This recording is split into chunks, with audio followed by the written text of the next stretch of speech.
The data most people look at is lying. Most people think that the crypto market is long-term growing. The Bitcoin price goes from one height to the next. The amount that's transferred in US dollars over time tends to also trend up. But have a look at the transaction volume not measured in US dollars, but measured in Bitcoin. We actually see a declining usage of the Bitcoin network over time. What about Ethereum? Here is the Ethereum transfer volume measured in ETH, and here it is measured in US dollars. So we've got our cycles with ups and downs, but really in the last years, we don't necessarily see that much more growth. Have a look at this. This is the number of wallets that hold at least one Bitcoin. This tended to trend upwards quite consistently over time. Then in 2020 and 2021, we tended to trend sideways with another rally up from 800,000 wallets to 1 million wallets in 2023. And now it trends downwards. There's no more growth here. What led to the growth in 2023? Have a look at the Bitcoin price. Bitcoin during that time frame went down. So as we are now going up in the Bitcoin price, there's less and less wallets with one Bitcoin. Only during a bear market do we see a new wave of adoption. And that's probably what the crypto market needs. The crypto market needs another true bear market to see another wave of adoption, to see how the number of addresses with at least one Bitcoin goes up again. Without such a bear market, the risk to reward is maybe not really worth it, right? Will Bitcoin do another 5x when it's at 100K? And how long will that take? Versus what's the upside when Bitcoin is only at 30 or 40K?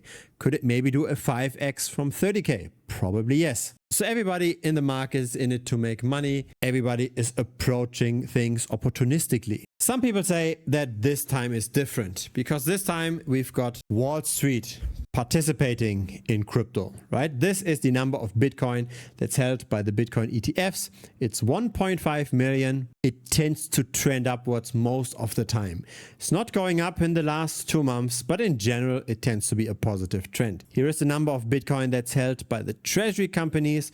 Of course, that's dominated by Michael Saylor's strategy. And there's roughly 1.1 million Bitcoin held by those entities. So in total, we've got 2.6 million BTC held by Wall Street, or 13% of the circulating supply. How does this compare to Ethereum? In Ethereum, we've got 13 million ETH held by the ETFs and held by the reserve companies. If you're getting value out of this content so far, then feel free to give this a like. You can also subscribe because I publish videos regularly. Of course, any support is very much appreciated. It will help the channel grow. We've got a circulating supply of 120.7 million. And interestingly enough, Wall Street holds less Ethereum as a fraction of total supply compared to what we have with Bitcoin.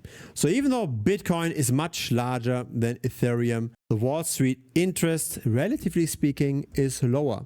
And I'd make the argument that the growth of assets held by Wall Street is more constant for Bitcoin than for Ethereum.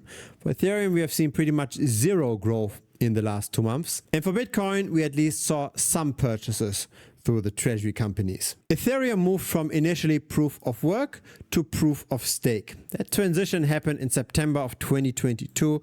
A lot of anticipation that led to Ethereum outperform Bitcoin. But then we had a clear sell the news event. And Ethereum underperformed Bitcoin by 80% roughly. Then came the Ethereum treasury story, the purchases of Tom Lee and Bitmain, etc. And that helped ETH outperform, at least temporarily, by 130%.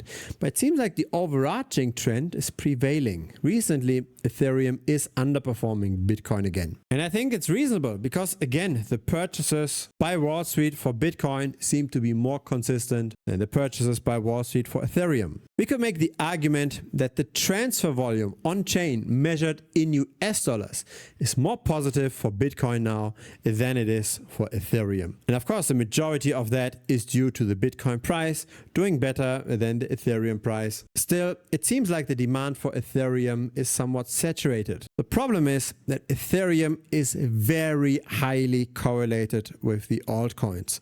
We've got the Ethereum price here in green, and we've got the altcoin market cap or others in blue, and the two tend to move in the same direction at the same time. Of course, in general, we do have a lot of correlation across all asset classes, but Ethereum is more correlated to the altcoins than Bitcoin is. Have a look at BTC versus the alts during the same time frame. There's much more of a disconnect here. It's not that clear that the two assets are always performing the exact same. That's very different to Ethereum and the altcoins. And so if we expect Ethereum to underperform Bitcoin from here, then very likely the altcoins will also underperform Bitcoin. But what's even more worrying is that Ethereum is even expensive relative to the alts. This is the Ethereum market cap relative to the altcoin market cap. Here's the chart when we zoom out all the way to the beginning of 2017, and we have been trading in a range somewhere between 0.9 and 2. So at 2, Ethereum's market cap is twice the size of the altcoins, and at 0.9 it's slightly smaller than the altcoins. It tends to trade in a relatively predictable range, and it's rather at the upper end of that range. And so when we interpret all of that data, when we look at the relative valuations, when we look at the relative demand, then I think there is a very good case to be made that Bitcoin will continue to outperform, that the altcoins will do slightly worse, and that Ethereum will be the absolute underperformer, at least for the next few weeks, potentially months. Historically, Bitcoin dominance peaked at around 73%, and I wouldn't be surprised at all if it was to peak again at a very similar level. If we do enter a bear market, then I'd argue that that's healthy overall, because bear markets fuel new adoption. Bear markets brings in opportunistic money that buys the dip.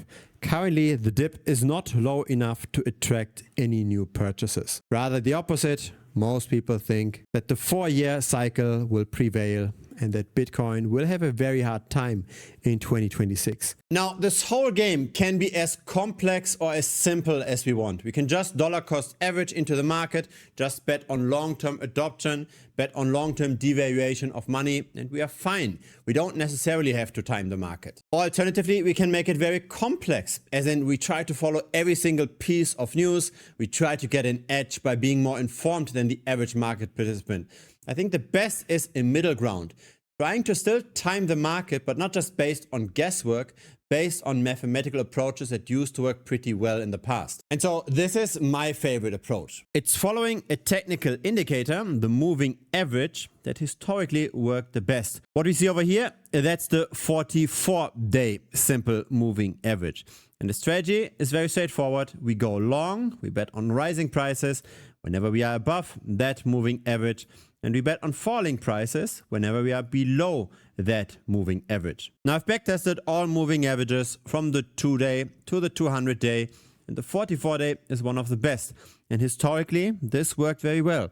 Will it work in the future? Who knows? But at least over the last 10 years, it performed much better compared to just buying and holding. Buying and holding is the line here in white. Every horizontal line here, by the way, that's a 10x return. So this performance is more than 100x better than just buying and holding Bitcoin. Here's the same performance measured in BTC. And so that's then the potential alternative to just dollar cost averaging into Bitcoin, trying to ride the market. Now you can simply trade this yourself, right? You can just buy and sell whenever you are above or below the 44-day simple moving average.